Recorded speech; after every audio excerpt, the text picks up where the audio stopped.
Some of the best minds in the world bringing you some of the best knowledge on TRS Clips. The spine and its role in our culture, its role in spiritualism. People don't understand how important a role your spine and your back plays in your own spiritual growth. Parallelly, let's briefly speak about Kundalini as well. So, would you like to begin In this fact, topic? that is my current topic of research. Kundalini? Kundalini and spine. Let's kind of give the listener some perspective if someone doesn't know anything about what we're talking about. Okay. So the spine in Indian culture is called as Meru Danda. Okay. Meru Danda. Meru means the center. Danda means your spine, which is like a danda or a bone. You'll be surprised they say if your spine is fit, you are healthy. That's why the biggest and the most perfect exercise according to Indian culture or yoga is Surya Namaskar. And there are people whom I know and probably you must have heard who do 108 Surya Namaskars per day. What is the most important? The whole body get exercised, but most important is the spine. So today research has been done about spine being the most important part of your body, and also the gut. It's not just the brain. All these are interconnected. Coming back to Kundalini, there are 7 chakras. It starts from below and it goes up till here. But it's all through the spinal root. So they are very subtle. You can't see them. But the Westerners have already started doing research on that. Yeah, I think it coincides with important organs and glands Yes. in your body. Yes. For example, your throat chakra is at the same place as your thyroid gland. Yes. Your third eye chakra is at the same place as your pineal gland. Yes. Your heart chakra is at the same place as your Yes, heart. yes. Solar plexus is at the same place as your stomach. Yes. Your peace chakra, your hara chakra is at the same place as your intestine, your gut. Yeah. And your sex chakra, your lowest chakra is at the same place as your sex organ. Yes. So that's the kind of Western analogy on No, chakras. in fact, since you brought out my health issue, actually I was advised by a spiritual guru that my solar plexus has to be, invocated. So I used to do pranayam every day. And the day I threw up, actually all my toxins came out and the chakra got clear. So it's detoxification. So sometimes sickness is good. Yeah, that's why when you fall ill, when there's a change of seasons, Yes. a lot of people look down upon that thought. They say it's unscientific. How can you say that a change of season actually makes you fall ill? Ayurveda says that it does. It's basically your body getting Detoxified. releasing Yes. your toxins Yes. through your sneezing, through your Absolutely. coughs. Absolutely. So the elements goes away and it purifies you. And Kundalini Shastra is part of Yoga Shastra. Kundalini Shastras, I'm assuming a mystical element of yoga. Yes. Kundalini is supposed to be a pool of energy that's hidden inside every human body. Every human being.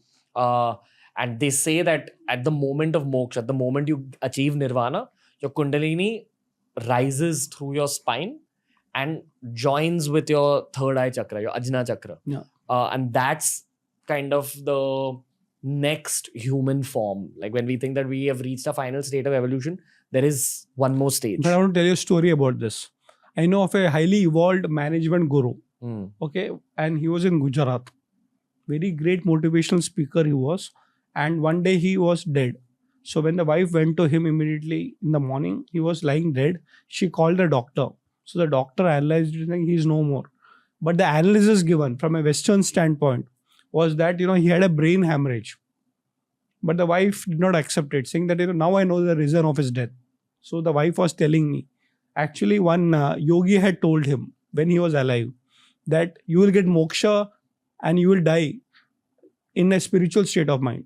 So from a Western perspective, the whole blood came and, he had this brain hemorrhage and that's why he died. But from a spiritual angle, that's the Kundalini that awoke and he left through this particular part. And let me tell you, friends, if you look at all small babies, have you touched this part of it? They're very soft. If you have a baby less than 1 year in your family, just hold the baby and test this part. You'll be surprised this particular skull over here has got a pathway to enter and exit. So if you can exit your prana through this particular path, your Kundalini has awakened and you'll 100% get moksha. In Hindu culture, every god brings their own blessings. For example, if you pray to Hanumanji, you're supposed to gain strength, gain humility, gain mental strength and stability. If you pray to Shiva, you gain power, you gain a sense of detachment. When you pray to Mata, or the mother god in Hinduism, one, what I've understood is you're supposed to pray to her for extremely lofty material gains. If you want to gain power, if you want to have that next big jump in your life. But two, if you're going to pray to her, you need to understand that it's energy that cannot be handled by everyone. This is what I've understood. And you have to work your way up. You can't just directly pray to her. You have to probably pray to other gods first and then earn your right to pray to her. Some people naturally sense sort of an attraction to praying to Mata. So I'll explain that to you. Yeah. In the Bhagavad Gita, chapter 17 talks about this. Mata energy. Not exactly Mata, but the kind of a prayers you do. Okay. So they say the Sattvic people, the pure souls, pray to gods. So everything is about, let's say, Hanumanji, Ramji and all those things. But the people in between who are Rajasic, who want power, will pray to demigods, not gods. So demigods are Yaksha, Kinnaras, Gandharvas. They're not fully gods, but they're not fully human beings also. But they have certain powers. And there's nothing wrong in being Rajasic. It depends on... No, it depends on your nature. And the last is called Tamasic. They will pray to ghosts. They'll pray to dead bodies. So the people who are actually wanting the lowest powers, that's where the sexuality part of it. They practice all this in Smashan, in lot of negative places where if you are a pure person, you go, you cannot connect. But if you want to evolve, it's better to start by praying to the gods, because that is the sattvic one. But there are people in the society who pray to demigods. Where do you think this prayer to Mata fits in? Is it? So it again depends on which Mata are you invoking. Okay. So there are so many people within Devis also. There are formats like Tantra is a part of Devi Puja also. So certain Devis can give you that. But so when you say Mata, for me, my first thing about Mata is my mother, who is pure, who loves me unconditionally.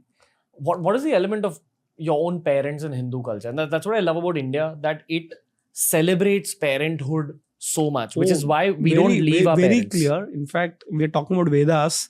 In fact, Upanishads. You should study the Upanishad, and Taittiriya Upanishad is a very interesting Upanishad for young generation students. In that he says, after you pass out, graduation ceremony, you should pray to 4 people throughout your life. Matru Devo Bhava, Pitru Devo Bhava, Acharya Devo Bhava and Atiti Devo Bhava. Your mother, your father, your teacher, Acharya, and Atiti, your visitor guest. your guest.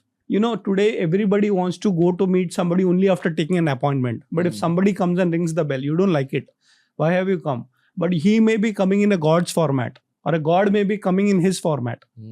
So sometimes unplanned guest can be an opportunity for success. So the importance in our Indian culture is that parents, mother is your first guru, father is your second guru, teacher in the school, college or Gurukul is your third guru, and anybody and everybody who comes is your guru forever. Mahabharata says this, the downfall of the mighty. So there is a question being asked, why do the mighty fall? Because they have not respected elders.